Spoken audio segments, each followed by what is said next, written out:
para que todos os povos da terra saibam que a mão do Senhor é forte, a fim de que vocês temam o Senhor, seu Deus, todos os dias. Então, aqui, como recado que Deus deu para o povo de Israel, mostrou para eles que a mesma experiência que os seus ancestrais tinham passado pelo Mar Vermelho, eles iriam experimentar agora para passar o Rio Jordão. Só que para isso poder acontecer, para esses milagres poderem ser vistos na vida daquele povo, eles precisavam se consagrar. Pode pegar esses dois caderninhos que estão em cima. O povo precisava se consagrar, o povo precisava se preparar. Vamos ver isso? Vamos ver o capítulo 3 de Josué.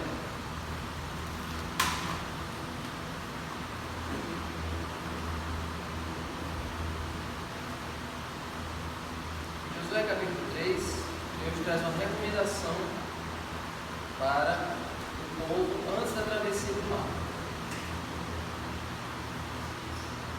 Cadê? Verso 1 ao 5. O 1 a gente já leu semana passada, mas vamos relembrar. Josué se levantou de madrugada e, tendo ele e todos os filhos de Israel partido de Sitim, vieram até o Jordão e pousaram ali antes que passassem. Ao fim de 3 dias, os oficiais passaram pelo meio do arraial e deram ordens ao povo, dizendo: quando vocês virem que os sacerdotes levitas estão levando a arca da aliança do Senhor seu Deus, saiam também do lugar em que vocês estão e sigam a arca. Contudo, deixe uma distância de cerca de 1 quilômetro entre vocês e a arca. Não se aproximem dela. Dessa forma, vocês saberão o caminho pelo qual devem ir, visto que nunca antes passaram por tal caminho. Vale a pena a gente explicar isso aqui. Durante 40 anos, o que era que guiava o povo de Israel no deserto?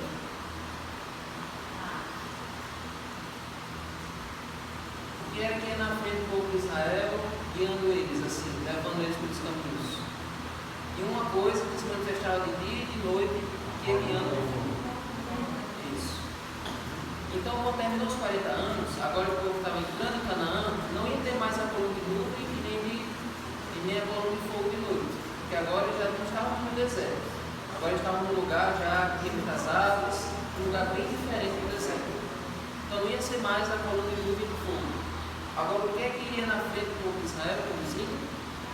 A arca da aliança. Só que a arca da aliança, o que é que tinha de especial na arca da aliança dos outros objetos que tinha no santuário? O que é que diferenciava a arca da aliança de tudo que tinha no santuário? Uma coisa especial na arca da aliança. Porque tinha a chave de mar. Isso. A presença de Deus.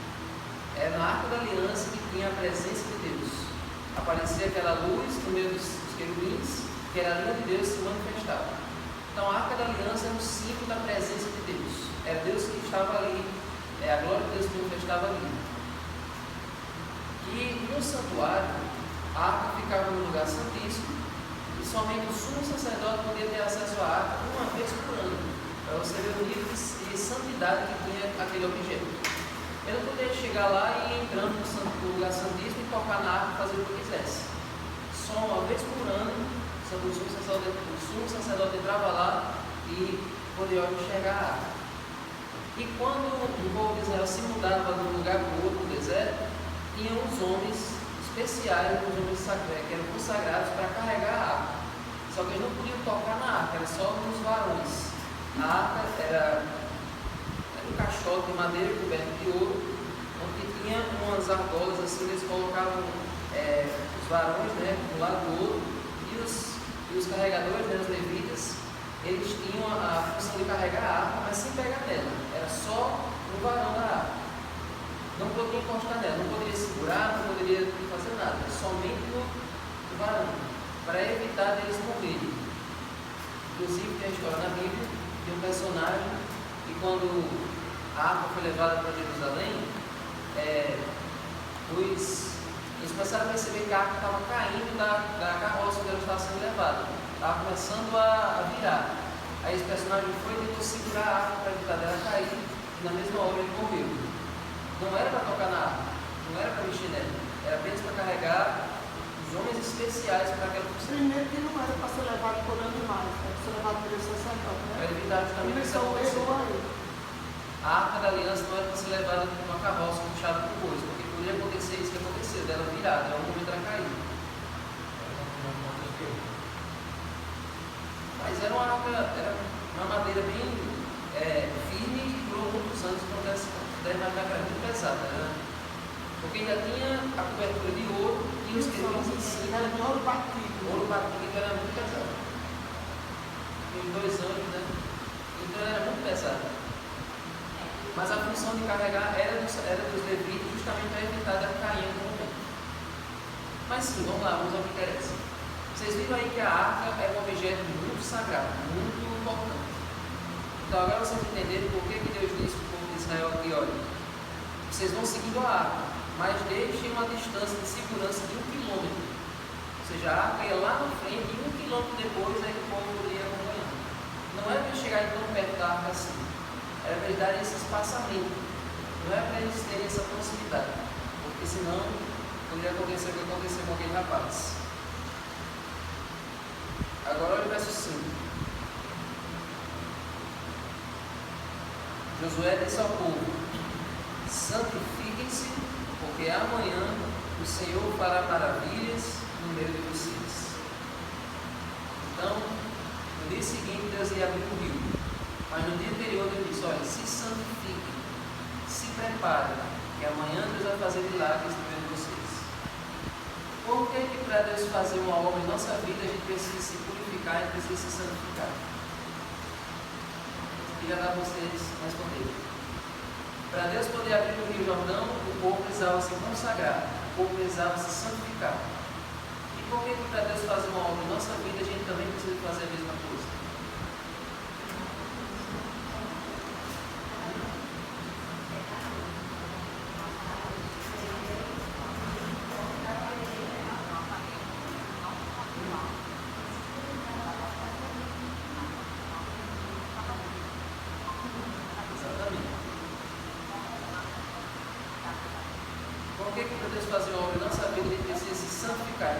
Consagrar a Deus antes.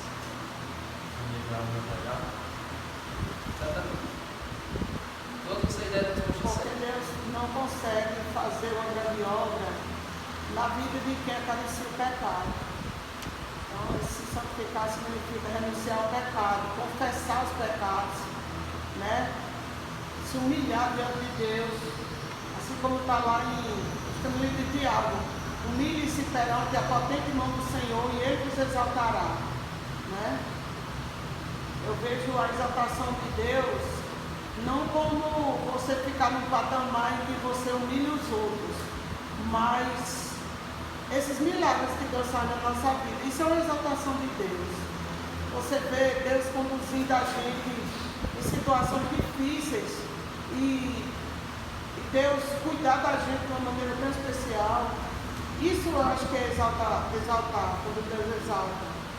Deus nos fazer a gente sarar de uma doença, a gente ir em uma viagem e voltar sem ter nenhum susto, a gente ser, por exemplo, Senhor, essa situação é bem difícil, mas se o Senhor estiver comigo, se o Senhor quiser, o Senhor pode me dar essa vitória, você pode abrir uma brecha para que eu entre ali. Aí aquela brecha é aberta e você vai.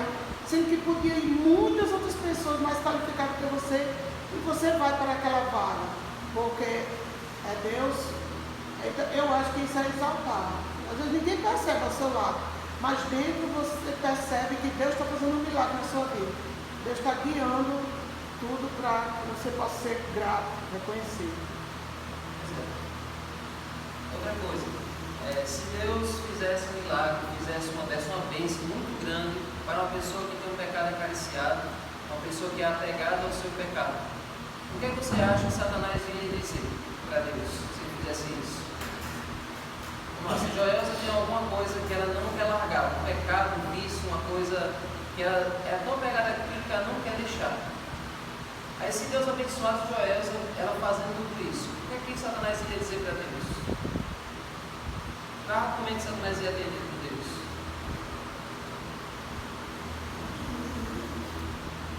Não, nem. O conflito. Ela não não quer deixar o pecado, ela rebeldemente ela quer cumprir.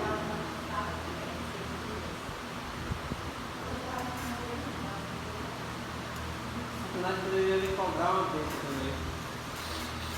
Eu podia achar que era merecedor também. Já que o pecador não quer abandonar, ele poderia dizer, ó, se eu sua filha merece, eu também quero uma mesmo. Poderia questionar, poderia questionar Deus. Né?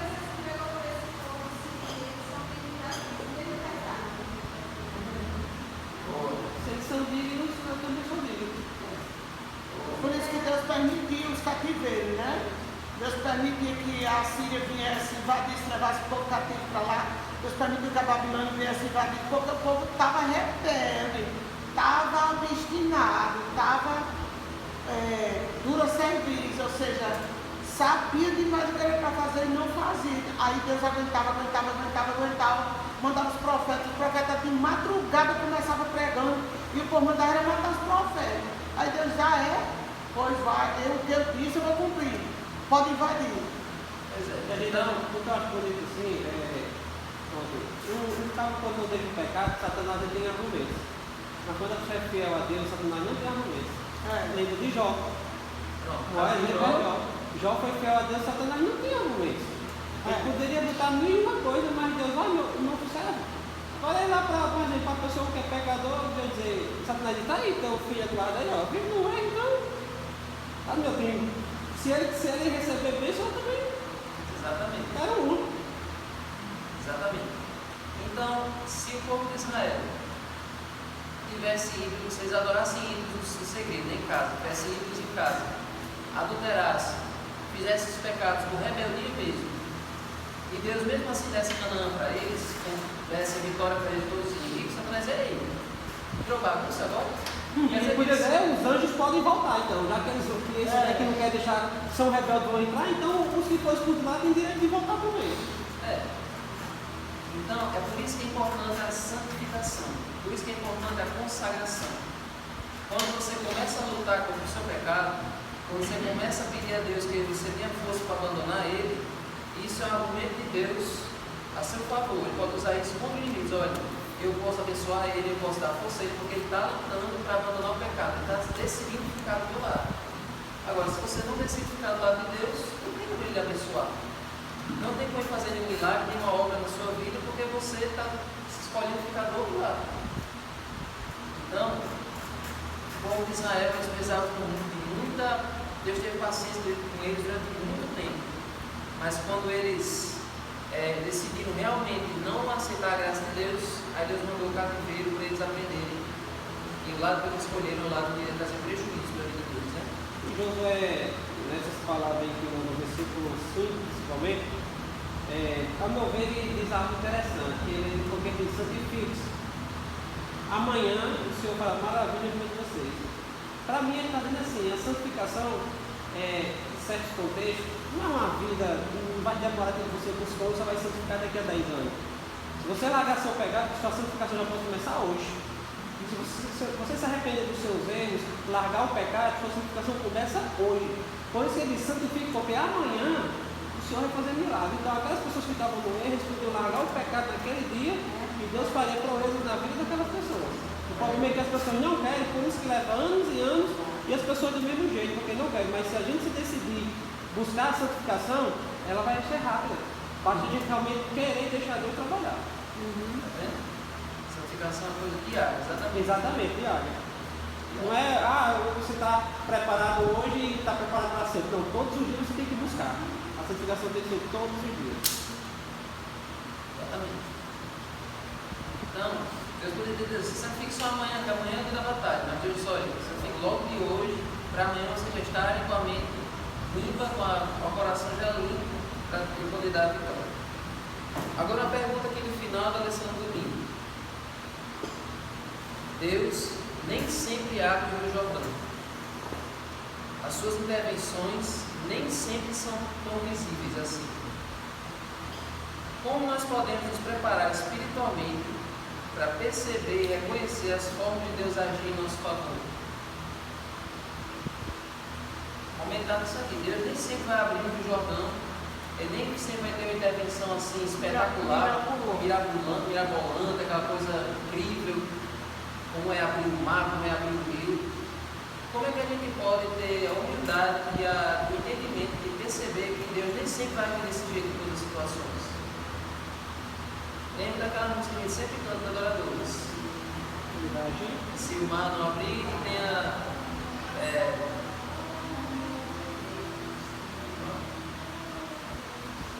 Pronto, essa daí. Cada um lembra uma música, cada um lembra uma música.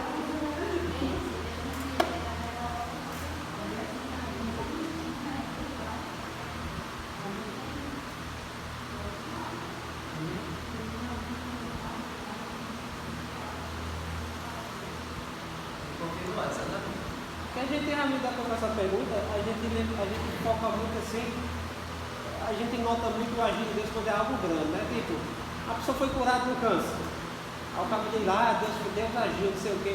Mas a gente esquece muitas vezes de que Deus agiu bem antes para que outras pessoas não ficassem doentes do câncer.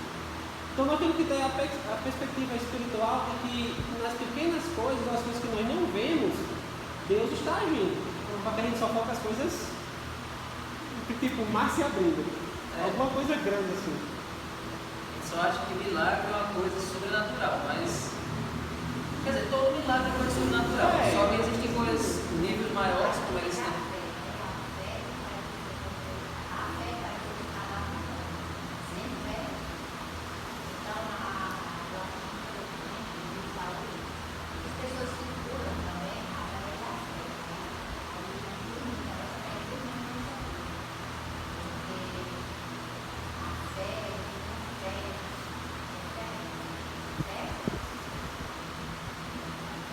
Eu acho que nós seres humanos só vamos ver as coisas de Deus, até nas pequenas coisas, quando a gente tiver um relacionamento com Ele. Porque se nós não tivermos, nós vamos achar que tudo é coisa do acaso, não foi agir de Deus. Como ateu, acho que tudo é acaso, tudo tem sua explicação aqui do homem, mas nós sabemos que muitas coisas é Deus agindo. Então, se nós não tivermos um relacionamento com Ele, as coisas vão passar e as coisas vão voltar. Às vezes a gente acha que a resposta do milagre em relação a uma aplicação, problema grave nisso, e eu já não tenho mais sério, eu acho que o milagre só é se ele resolver aquele problema. Mas eu orei, ele veio com a palavra e me deu resposta. Eu já não deu a palavra. Aí foi o primeiro milagre, eu fiquei, mas eu senti, foi para mim primeiro. Então, o problema é que Deus foi para que eu entrei no problema.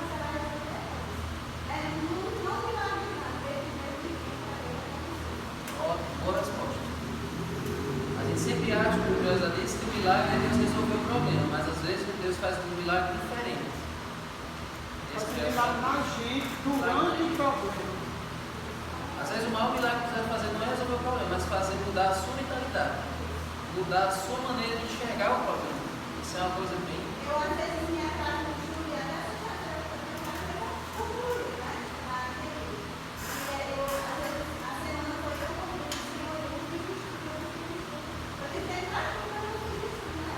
Mas aí naquele dia eu fiz o estudo, como por exemplo, ele veio a resposta no estudo daquilo que eu estava buscando que acontecesse, veio aquela resposta. Só que veio o verso, claro, eu não sabia disso, isso aqui é a resposta daquilo que você ainda vai receber, daquilo que eu vou buscar. Eu acabei, creio, a história que você vai gostar é muito história. Ela falando aí que algumas vezes Deus não vai tirar o problema, né? Me veio a Rafael Santos na pregação, ele dizendo, eu achei muito interessante, ele diz que em alguns momentos Deus não vai te dar a cura. Deus não vai te dar a cura. Ele vai te preparar para a vida eterna. Porque você muitas vezes vai adoecer, o ser humano vai adoecer e vai morrer. Mas durante aquela doença ali, Deus está te preparando para algo maior. E aí vai ser a ressurreição. Então Deus, aparentemente no momento, Ele não tirou o problema, mas Ele fez um preparo para uma vida eterna. Olha aí.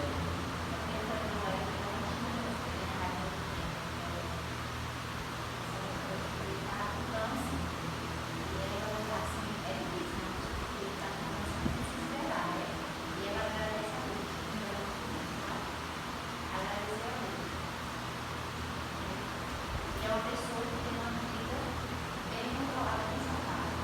Tem câncer, né? É bem bonitinha, tem uma vida bem saudável. Mas ela primeiro foi curada, porque a fé, porque ela sabe que mesmo na vida dela, ela tem a vida, né? A vida mais ou menos, né? Saudável, e é uma pessoa que mas não deixou, ela não deixou de ter câncer, ela teve câncer. Mas aí ela se desesperou, e ela conseguiu vencer, e Deus sabe todas as coisas, né? Se ela venceu, ou não é porque ela tem um saudável que não dá o quê? Tem também, porque a doença vem de qualquer jeito. Só que ela não se desesperou. Exatamente. E ela trabalha bem diferente, né? A galera se diferente. Davi, e voltando para cá, a gente vê esse povo tanto viu as coisas grandes como as coisas pequenas, né? Deus agindo de maneira, desde quando tirou eles do Egito, aí passou gerações, passou tempo, e aqui a gente vê o quanto o povo é rebelde. E aqui Josué, depois que Moisés se foi, Josué já está dizendo, gente, santifique-se, se santifica, ou seja, o povo vê as coisas grandes, o povo vê o agir de Deus, mas o povo é rebelde, o povo é teimoso, por isso que muitos não entraram, né? Por causa da rebeldia. Por isso que essa questão de ver milagres não adianta. Esse negócio de ver coisas incríveis Só vê mais dor. não é o que vai fazer você ficar firme. Por isso que Jesus várias vezes ele dizia para as pessoas, vocês estão vindo aqui só para comer, vocês estão vindo aqui só porque vocês viram os sinais e prodígios. Ele quer que você tenha fé, não que você vá baseado no que você está vendo, no que você está sentindo. E essa questão que você falou agora é bem interessante, porque a gente leu no Reavivados há alguns dias, já está bastante interessante, eu já tinha lido várias vezes, nunca tinha prestado atenção. Moisés, ele reconhece, quando ele está perto de morrer, o seguinte, olha, se vocês, quer ver, ó, Deuteronômio 29 aí,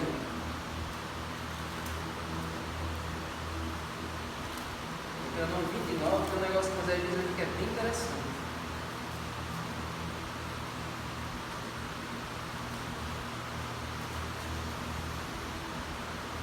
Para você ver como também a questão do líder não é.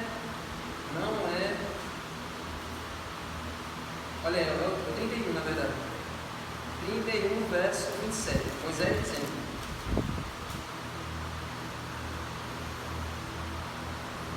Porque eu conheço a rebeldia e a teimosia de vocês. Porque se hoje, durante a minha vida, enquanto eu ainda estou aqui, vocês já são rebeldes contra o Senhor, o que vai acontecer depois da minha morte? Moisés dizendo, se hoje estou aqui, vocês já não querem, vocês já são rebeldes, imagina quando eu morrer e ficar Josué aqui. Imagina Josué também escutando isso, hein? Já, Maria, assim, Moisés, eles vivem querendo apedrejar Moisés, mas eu não sou nada E o mais. próprio Moisés tinha que falar com Deus, né? Subir para o monte 7 vezes, ficar 15 dias lá. Moisés foi tirando eles do Egito. Moisés ficou lá com o cajado no mar, o mar se abriu. Moisés jogou o cajado na água, salobra lá e a água ficou doce. Moisés bateu na rocha 2 vezes, saiu água. Se o próprio Moisés estava vivendo um povo que viu e viveu tudo aquilo, não estava querendo obedecer, não o próprio Josué. Isso era um rapaz de recado de Moisés. Por isso que em Josué 1 Deus diz, ó, seja forte e corajoso, seja forte e corajoso. Seja forte e corajoso, porque o negócio pesado. E aí Deus, com esse milagre do Jordão, Deus fez esse milagre também para elevar o moral de Josué dentro do povo. A questão de Jericó, né? A queda de Jericó. Olha aí, no capítulo 3, verso 7, Josué. Então o Senhor disse a Josué, hoje começarei a engrandecer você aos olhos de todo Israel, porque provavelmente o povo não estava botando fé em Josué. Estava pensando, isso daí é muito fraco, porque o pessoal só valoriza o líder depois que ele sabe. Quanto Moisés estava?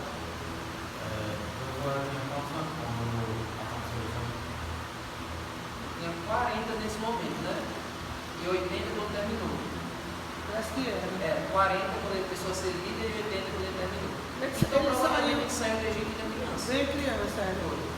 Com certeza, desde criancinha, ele ficava perto de Moisés, ele se tornou, quando começou a ser líder, o moço de Moisés. Ele começou a ser líder porque 40 anos ele acompanhou Moisés, né? Ainda o um jovem.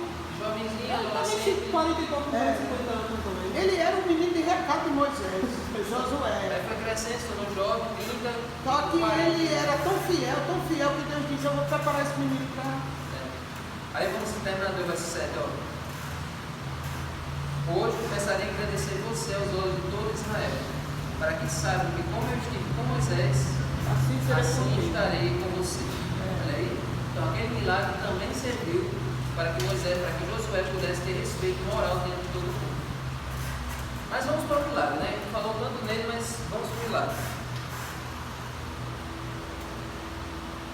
Olha aí, verso 14. 3, 14. 13, verso 14. Vamos agora ler. Eu sei que Josué morreu com 110 anos, viu, Ney? Menino. Menino. Coisa pouca. Moisés foi 120 anos. Você tá na segunda-feira, né? Estou na segunda-feira, isso. A parada Matusalém foi um menino mesmo. Aí, ó. Quando o povo saiu das tendas para passar o Jordão, os sacerdotes que levavam a arca da aliança iam adiante do povo. E quando os que levavam a arca chegaram ao Jordão, os seus pés se molharam na beira das águas, porque o Jordão transbordava sobre todas as suas ribanceiras durante o tempo da colheita. Vocês estavam na cheia do Jordão. Vocês viram a cheia do Rio Açu, eu não cheguei a ver, mas vocês todos aqui viram que o Rio Açu cobria todo esse leito que hoje está seco, né? Que as águas estão correndo. Então, imagina que o Jordão estava daquele jeito, aquela cheia. Agora se acordou, né? Agora se acordou. Falou em água, falou em rio, ele é livro da pesca, aí ele se acorda na Então o hora. Jordão estava daquele jeito que estava em 2009, de um lado da outra da ponta. Lavando a Sua ponta. casa era lá. Agora você vai saber a senha. Quer acordar o irmão, fala em rio cheio. Foi. 2009, né? Foi 2009 que a gente foi lá na ponta, estava lavando a ponta a água. Eu lembro que a água. E ali atrás do correio, a água, ali atrás de onde é estoque frio, que o pessoal chama de estoque frio, a água veio até metade da rua ali. Isso aí eu lembro, agora da ponta eu não cheguei a ver. Eu sei, mas é porque eu sou das antigas. Eu sou fiel às origens, para mim é estoque frio e pronto. Então o Jordão estava que nem em 2008 ali no Rio Açu, 2009. E aí, ó, o que aconteceu? Assim que os sacerdotes tocaram na água, Os pés deles tocaram na água. lembrando que a arca estava sendo carregada pelos sacerdotes e 1 quilômetro atrás estava o povo. Então, vocês vão ver nas pinturas que o povo estava bem pertinho da arca, mas não é verdade. Porque nas pinturas o pintor quer deixar todo mundo bem pertinho da cena. Para caber tudo na cena. Para caber tudo na cena. Mas, na verdade, o povo estava muito longe, 1 quilômetro de distância. Vocês são melhores de medir, 1 quilômetro daqui não. Lá de casa para o Boticário é 1,5 km, só sei disso. Pronto, daqui para o centro é. Linha reta daqui o centro. Linha reta aqui o centro. Pronto. Então a gente está aqui e lá no centro a arca da aliança estava. Para você ver a distância. Então, olha, assim que os sacerdotes tocaram a água, se carregando a arca nas costas, verso 16: as águas que vinham de cima pararam de correr. Então, nessa linha reta aqui, as águas só pararam aqui. E ficaram montando, se amontoaram. Numa grande distância até a cidade de Adã, que fica ao lado de Satã, e as águas que desciam ao mar de Arabá, que é o mar salgado, foram completamente cortadas. Então o povo passou diante de Jericó. Porém, os sacerdotes que levavam a arca da aliança pararam firmes no meio do Jordão, e todo Israel passou bem enxuto atravessando. Amém. Amém. Louvado seja Deus. Então eles pararam, o rio parou no meio e o que estava descendo ficou parado aqui, represado. E o que estava do outro Ficou lado tipo um continuou. açude. Foi. A arca fez um açude ali naquele rio. Se É brincar, interessante, né? Como que Deus prometeu, que ele disse, eu vou engrandecer você, o povo vê que o mesmo Deus que estava com Moisés está com você. Então algo que Moisés fez que foi atravessar o mar, Deus fez a mesma coisa com Josué.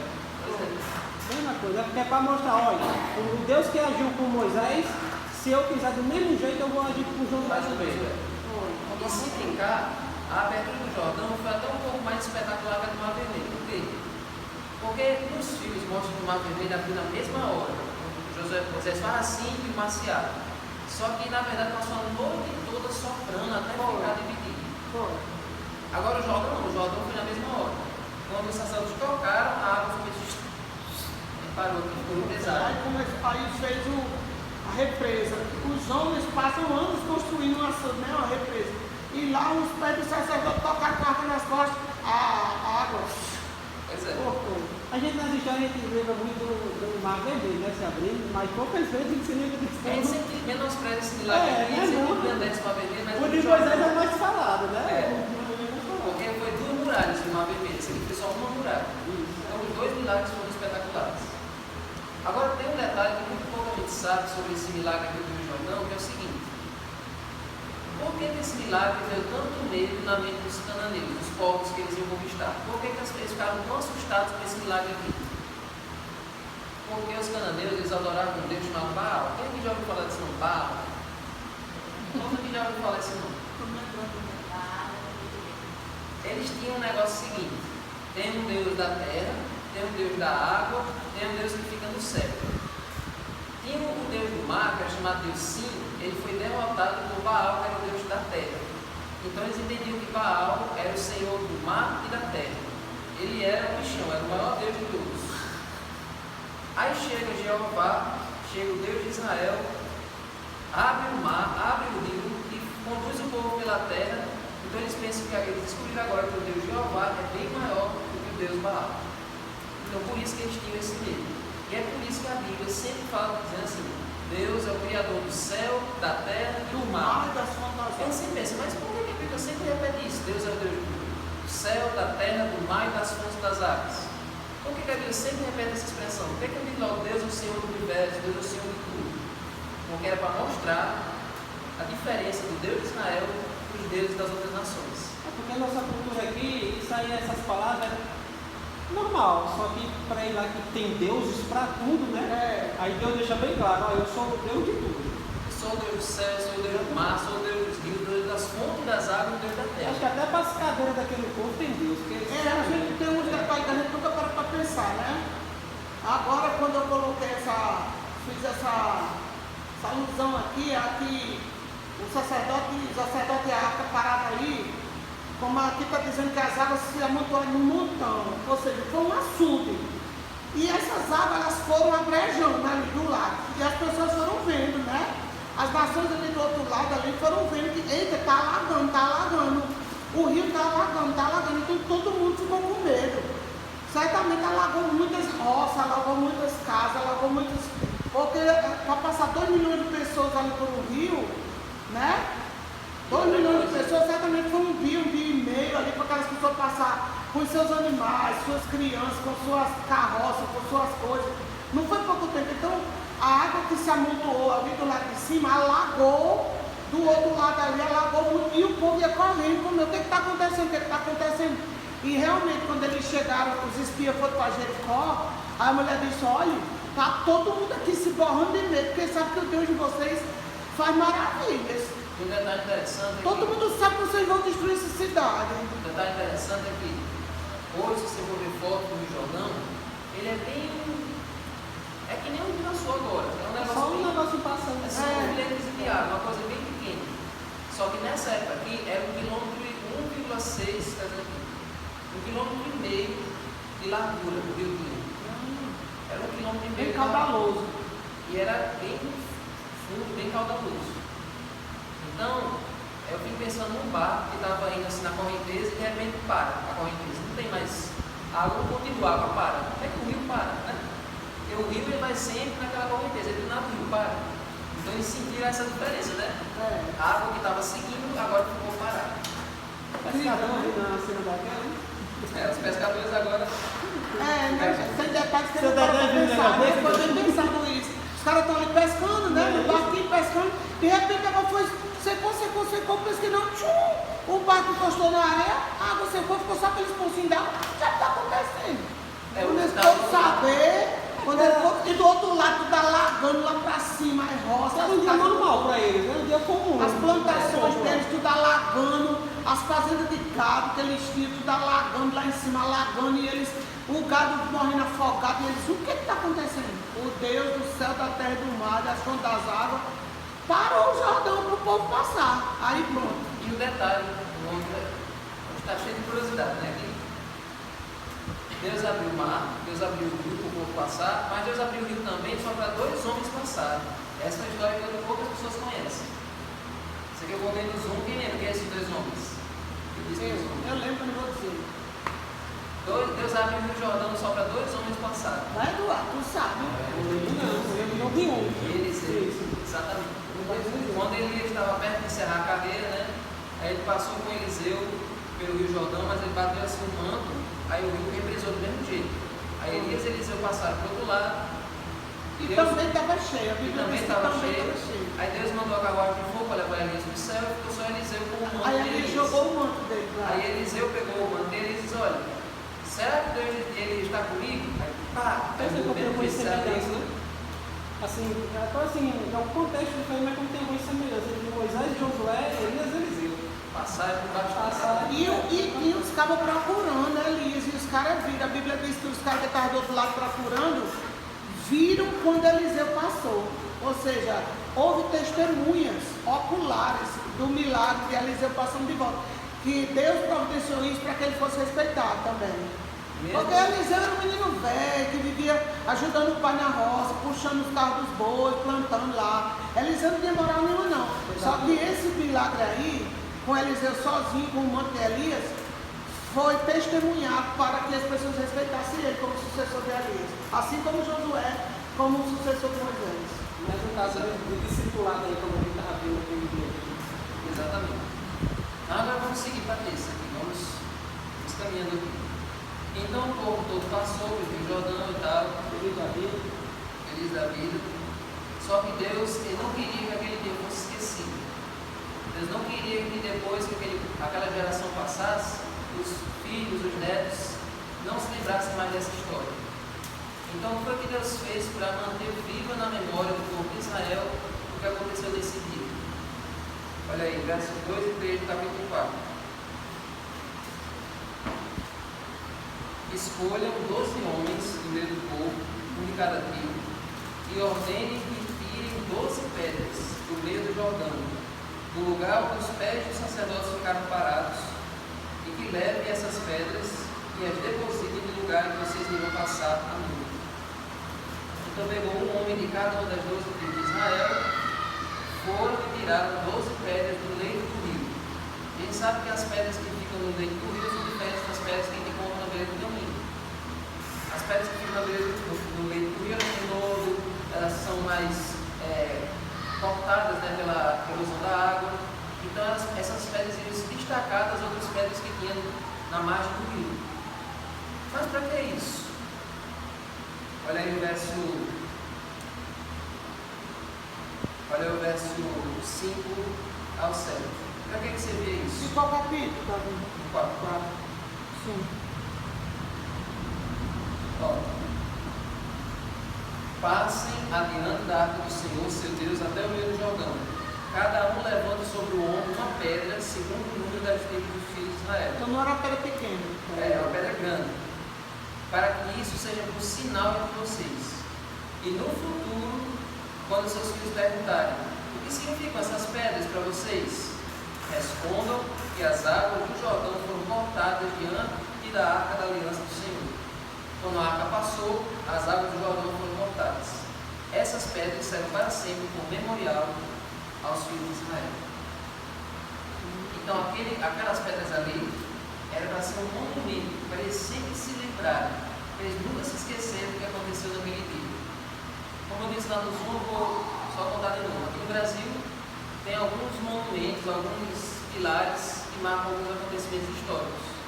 Por exemplo, no lugar onde Pedro Álvares Cabral descobriu o Brasil, tem um marco lá dizendo que ali foi a primeira vez que os portugueses pisaram no Brasil. E quando os holandeses vieram antes, né, 8 anos antes, que pararam na Praia de Touros, em 1492, eles talharam uma pedra, colocaram aquele símbolo daquela mesma cruz de Malta, que é das caravanas de Vasco da Gama, a cruz do Vasco, né? E tem lá a data, o dia, o mês e o ano, que é 1492, eles fizeram aqui na Praia de Touros, ou seja, quem descobriu o Brasil não foi, nem foi lá em Porto Seguro. E essa pedra que ela é dessa largura assim, ó, e bem alta. Ela foi carregada no caminhão lá para Natal e foi colocada lá no Forte do Reis Magos. E para mim era para ter deixado em todos. Mas tiveram medo de alguém roubar, aí levaram lá para o Forte do Reis Magos, mas era na praia de todos. É história bíblica, né? Assim, você vê às vezes de Rodrigo Silva, que ele viaja no tamanho de Israel, aquele livro lá, ele mostra várias coisas de antigamente, no tempo de Jesus ou um pouco depois. Ele mostra lá. Ele mostra as coisas lá, né? Essa coisa está lá até hoje ou não? Eu acredito que não, mas Eu acho também que não. já faz mais de 3.000, 4.000 anos, já faz muito Não tempo. é verdade não, mas eu acredito que também tem um... Não existe mais E aí Josué teve uma ideia também. Ele mandou levantar também 12 pedras no lugar em que os pés dos sacerdotes ficaram. Que ficasse bem alto, fora da água, que era para as pessoas lá de fora, foi por aqui. Olha, eles pararam ali, naquele lugar, no meio do rio, tá ali as pedras, e do outro lado estava o altar lá, as pedras que levaram nas costas. Esse do meio do rio foi Josué que teve a ideia.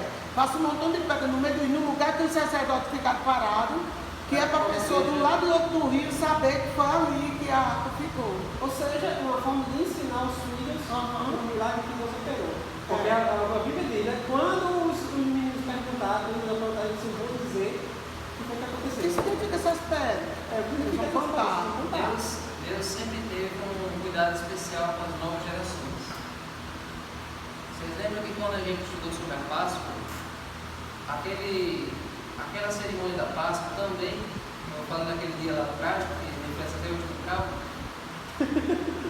a Páscoa servia justamente para que quando os filhos perguntassem, os pais soubessem contar a história. Por que a gente come Ervas amargas? Eles iam contar. Por causa da amargura da escravidão. Por que a gente come pães árabes? Porque deu tempo de botar para Porque fermentar. deu tempo de fermentar e tal. E assim, por que a gente mata o cordeiro? Então, cada cerimônia, cada símbolo da Páscoa. Para botar o sangue na porta, que era o símbolo de libertação. Pois é. Então, Deus sempre teve cuidado de que as novas gerações se lembrassem, nunca deixassem aquilo se acabar. E por isso que o salmo é memorial da criação, da redenção. Porque ele lembra-te. Toda semana tem um memorial para nós não esquecer.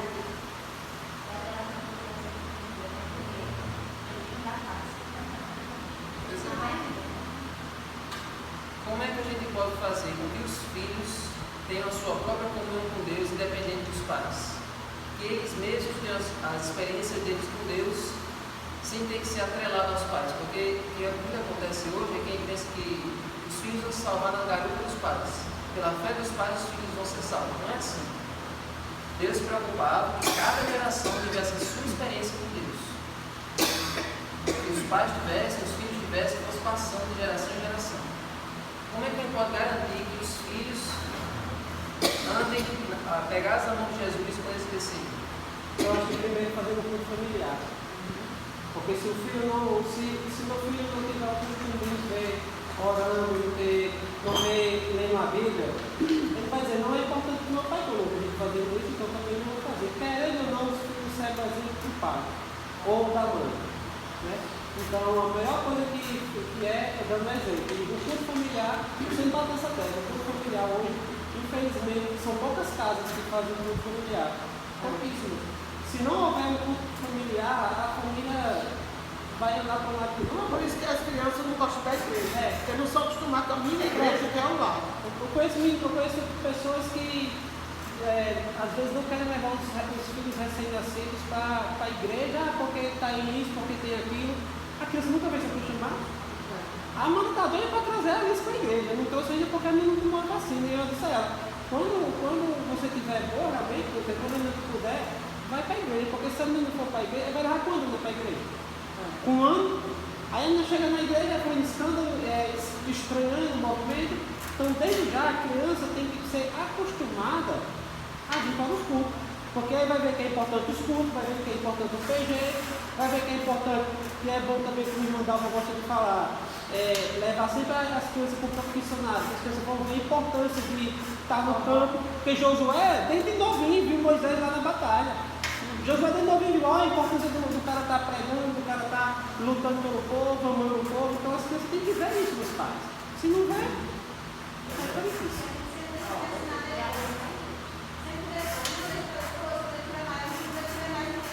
Ele não quer mais. Ele não quer mais.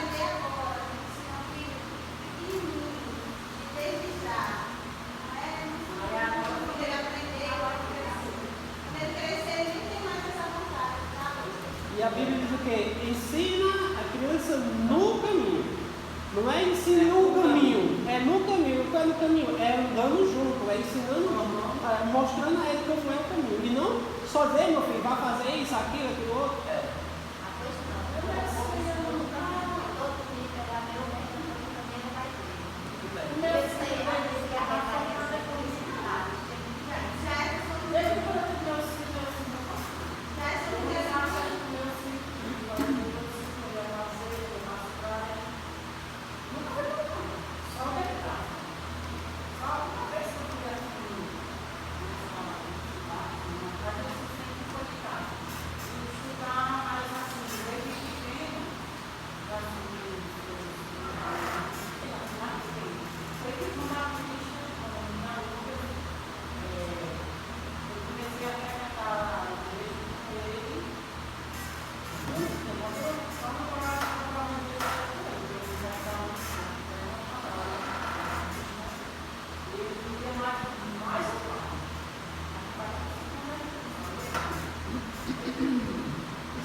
Pais que vão ser responsáveis diante de Deus pela permissão dos seus filhos.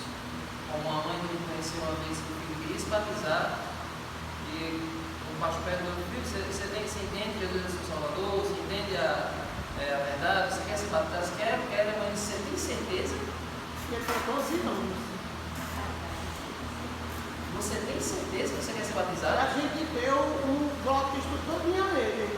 O estudo era dado a ele e ele dizia isso. Ou seja, se você quer fazer uma coisa, está muito animado, alguém diz assim: você tem certeza? Você fica mais animado ou você fica com medo agora? Fico com medo. E quando a sua mãe dizendo isso? A sua mãe dizendo: você tem certeza? Colocando medo em você. Aí ela foi batizada e depois se afastou. E os filhos nunca foram.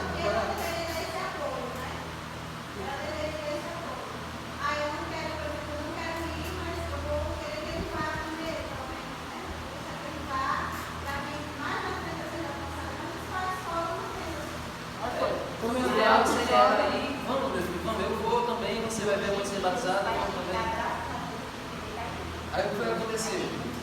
Ela se batizou, se afastou e o filho não quer mais saber de Deus. Ele nunca foi batizado. Por mais um ano, eu fui mais o pastor Fernando fazer algumas visitas lá no Fogo dos Assuntos, para aqueles meninos de lá, e alguns que queriam se batizar. Acho que foi 3 visitas.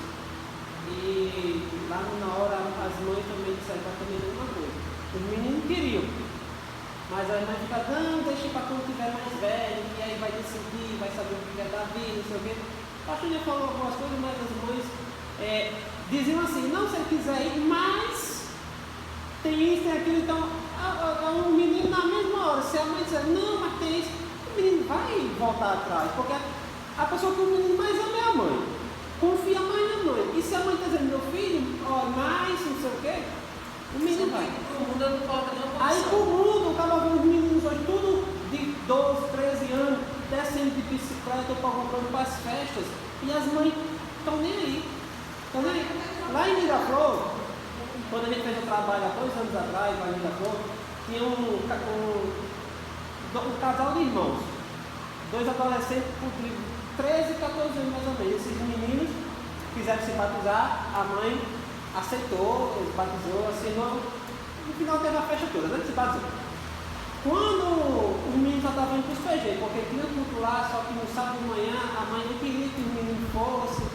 De noite também, quando era no domingo, não queria, porque era um pouquinho tarde, por de 6h30 da noite. Dizia que era tarde. Aí, final das contas, depois no mesmo ano, os meninos indo para São João, aí eu fiquei questionando, poxa, a mãe não aceitava o menino ir para um culto que era 2 ruas depois, cedo, e estava aceitando ir para uma festa no São João. Hoje os meninos estão fora da igreja. Não sei como é que está lá essa questão desses jovens, mas eu sei que estão fora da igreja, porque eu vejo a postagem dos dois e eles não estão mais na igreja. Então, no futuro próximo, nós não estamos dizendo que vai acontecer, mas a gente sabe como é que as coisas acontecem. Então, quando esses meninos, Deus nos derem para ruim, e aí? A mãe vai dizer, onde foi que eu errei? Errou quando não aceitou o menino seguir Jesus. Então, gente, essas histórias que acontecem com o povo de Israel acontecem na nossa vida e é nosso dever a gente entender que aquilo que acontece, a experiência que a gente tem que transmitir para os nossos filhos. A comunhão que a gente tem, a gente precisa garantir que eles também têm. Para quando você morrer, você ter segurança de que eles vão continuar a caminhada com Jesus. Vamos ficar de pé? Vamos ficar com a nossa mente? Então, cada milagre que Deus fazia com o povo de Israel, ele dizia, olha, lembre-se de contar isso para os filhos de vocês. Porque a próxima geração que vier tem que ter a mesma fé que vocês têm. E assim devemos ser. Amém? Vamos orar. Senhor Deus, muito obrigado, Senhor, por essa lição. Cada um que compartilhou, cada um que contou sua experiência. Pedimos, Senhor, para que os lares dessa igreja possam ser abençoados. Amém. Para que as famílias aqui, Senhor, possam fazer o culto, possam buscar a Ti cada vez mais e que possam transmitir, Senhor, essa fé, tudo que eles sabem da Tua palavra, eles possam garantir que seus filhos também saibam, para que eles não se percam, para que eles não esqueçam da fé que levou seus pais a chegar no Teu caminho. Senhor, veio conosco, nos ajude a não esquecer de Ti, acreditar nos Teus milagres, ainda que o milagre pareça não estar visível, mas que nós temos certeza da Tua presença em todos os momentos. Amém. Veio conosco, abençoe a gente desse culto, em nome de Jesus. Amém.